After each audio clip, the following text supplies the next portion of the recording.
Jai.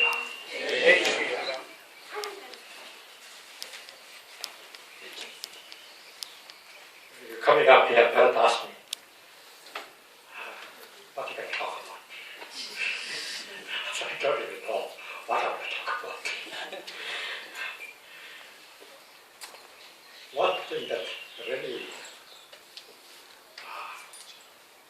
one is mindful of is not to repeat what he keeps saying the same thing over and over again. People will get tired of it. But when it comes to Ramayana, you don't need to say the same thing over and over again. There is so much to be said that there is no need to repeat, no matter how many times you speak about it. The limitation is not in the Ramayana, the limitation is upon me as a speaker. If I can't find anything new, then it's my fault, it's not the Ramayana's fault.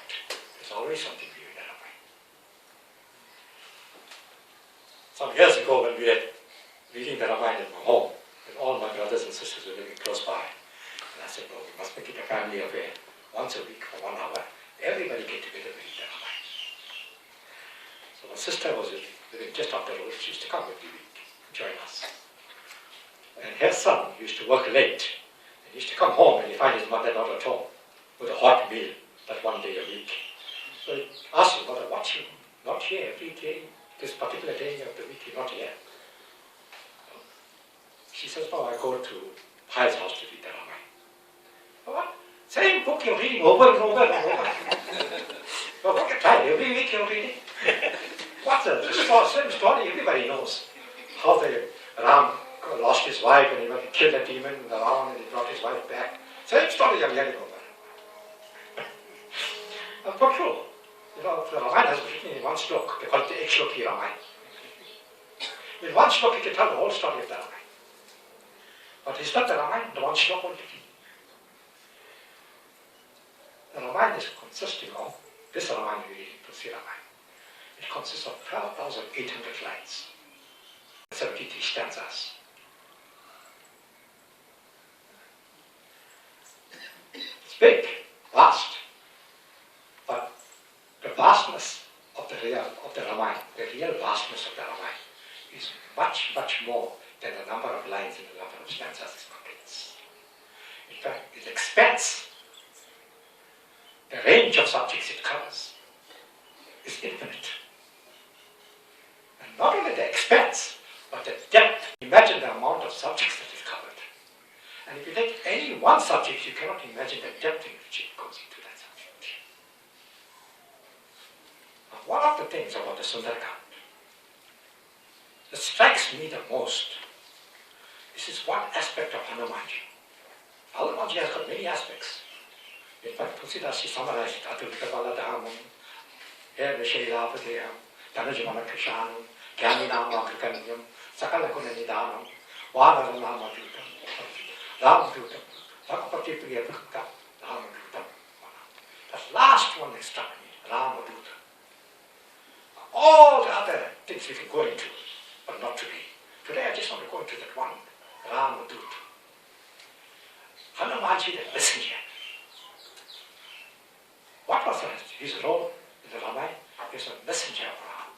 He took a message from Ram to Sita, and he took a message from Sita and brought to Ram. Is that all? What about the messages he's been giving for countless of devotees over countless years? And even today, what messages we're getting out of the Ramayana that is carried to us by Hanumanji? And we can never exhaust it. Our countless generations that will come after us will keep getting messages.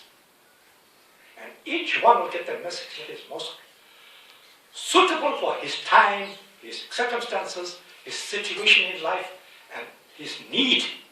Whatever he needs in life at a particular time, in a particular circumstances, what he needs, he will get that from Hanumanji. That message will come through from Hanumanji.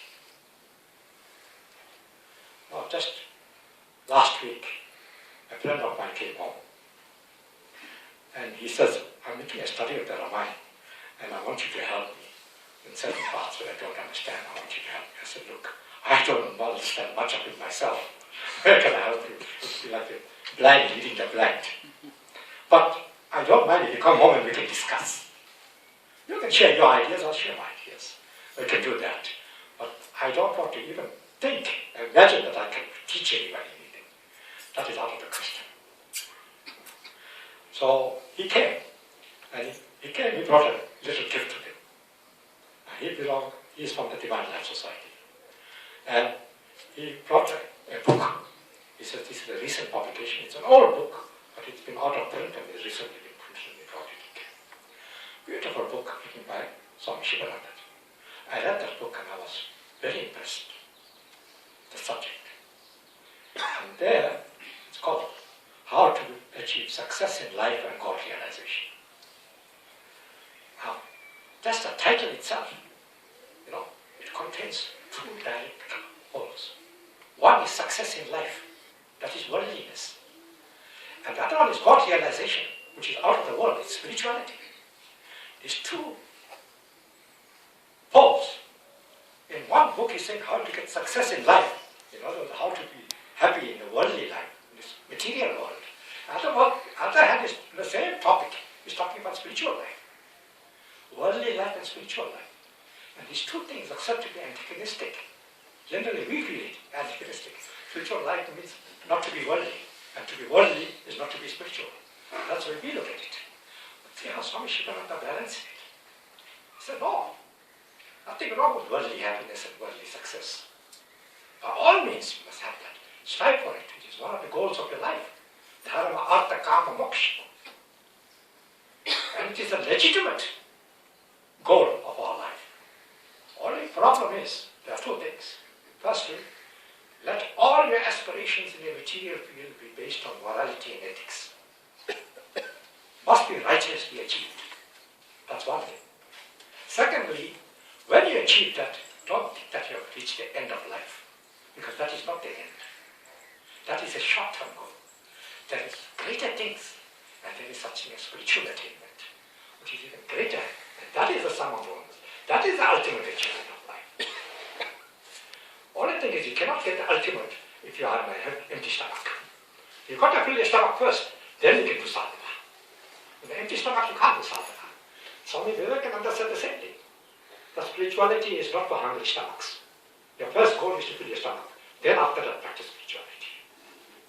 So worldly success, worldly happiness is a legitimate goal, but it should not end there. You should go even further. Now I was thinking, what a beautiful message. What a balanced message. Because Swami Shivananda talks about pravritti marg and nivritti marg. Pravritti marg is happiness and success here. Well, nothing wrong. You want a big bank balance, no problem. Go ahead, go for it. You want big fast cars, go for it. You want a nice big mansion, go for it. No problem. But set your sights even beyond that. Go even beyond that, because all this is fleeting and temporary. You'll have to leave it and go. Yeah, let it be the basis on which you can build your spirituality. Go further and go beyond that. Go into the nivritti marg after that. This is what Swami Shivananda said. And I was thinking, wow, is this in the Ramayana too? This beautiful message, is it also in the Ramayana? Because I've been told that everything is in the Ramayana. Let me see if I can find it in the Ramayana. And that made me look for it. And sure enough, it's there in the Sundarkand. It is there. Hanumanji was a follower of the pravritti and nivritti marg. There was nothing worldly he ever wanted. No kingdom, no wife, no sons, no palace, nothing. All he wanted was to serve God and to be always with God. That's all, nothing more. Now, generally, if a person goes to that state, he looks down at the others, these other people are just standing up to worldly things. But Hanumanji, no. Oh, there are people who wanted wealth, who wanted kingdom, who wanted wife, wanted family, and Hanumanji made sure they got it. What was Sugriva after? Sugriva was after to recover his wife, to get his kingdom back. Sugriva didn't want to live in home. And Hanumanji helped him to get it. Hanumanji did tell him, no, forget about this thing is useless. Forget about this, don't for God. No, Hanumanji knows that I have not reached that stage, but he has not reached that stage. He is still seeking happiness in the world. He must attain that first. And Hanumanji helped him to get it. So Sukriv Upalaki, what is it very much? In the Ramayan Mandalee, you help Sukriv to get back his kingdom. Because you took him to Ram. And you are helping to get his kingdom. Sukriv is not the only one. Also Vibhishan. Vibhishan was also a devotee. But he was also, what did Ram give him? Ram gave him the kingdom of Lanka. Surprising thing is he gave him while Rama was still alive, while the king was still alive. But Rama is the king. How can you say that you are not the king of Lanka? Crown gave the tilak, Raj tilak, brought the water from the ocean and sprinkled it on him.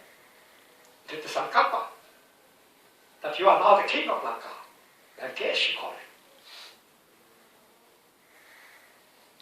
Because he knew that Sugriv, that's what Vibhishan wanted that deep inside his heart. Even though he loved Ram very much, there was still a yearning for kingdom in his heart. He was kicked out of his kingdom by Ram. He was deprived of all his possessions, including his citizenship. He was sent out.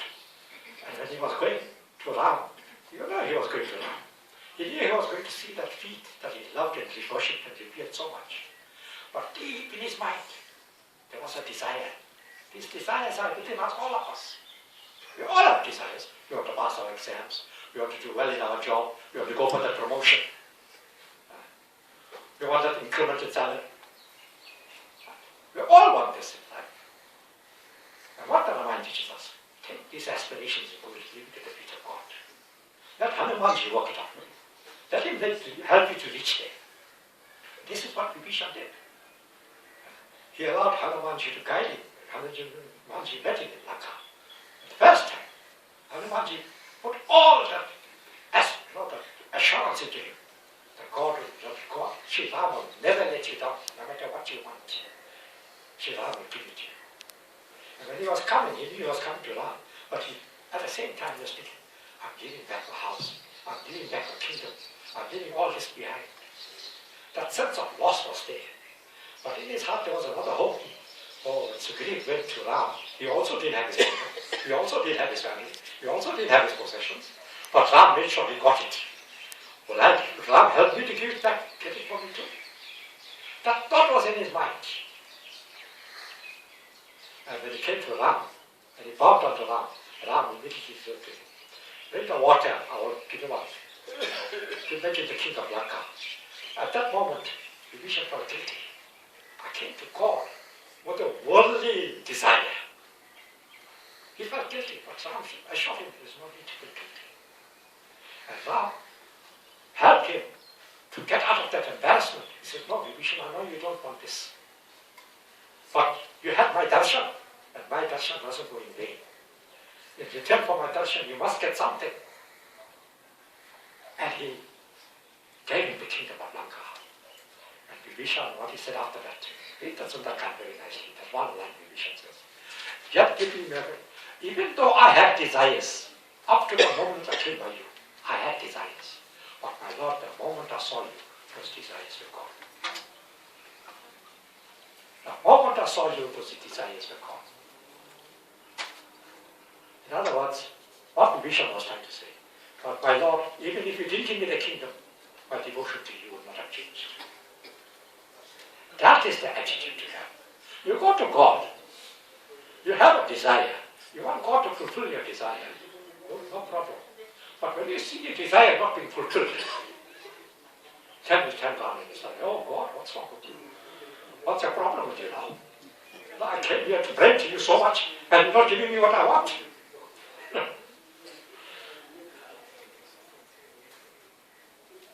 That is the problem with us. That is why Vibhishan says, my Lord, when I came here, I had desires, but the moment I saw you, those desires vanished. Vibhishan, the Lord said to Vibhishan, I know you don't need anything, you don't want anything. But my darshan you have cannot go in vain too. Not a person will come with desires and I think, oh, when Vibhishan went, he didn't get anything. Why would I go to God? I won't get anything too. Why should I go to God? I won't get anything too. So whatever you want from God, success, happiness, or you want God himself. Doesn't matter. Go to God. Whatever you want. Let your aspirations be legitimized on the basis of morality, on the basis of ethics. Let your aspirations and your needs and your desires be just ones. They must be justified. You don't want to get something at the expense of somebody else. You don't want to get something that will hurt somebody else.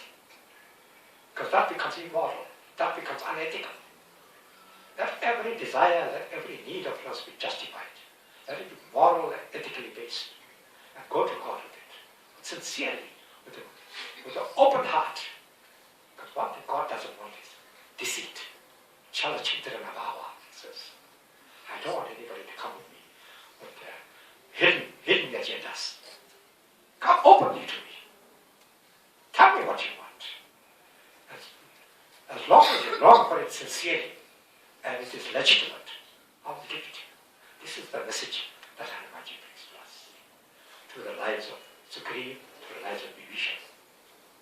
And that's one of the messages that we get coming from the Ramayana, from Sundarkand especially. Like this, there are countless messages. Countless messages. All we have to do is dive deep into it, and we can extract these gems from the Sundarkand. There's no end to the meaning. Don't be like my nephew and say, what is the time and time again, hearing the same thing again, over and over again. Boring, isn't it? Let's do something new. What is there doing in the world? That is not in the Ramayana.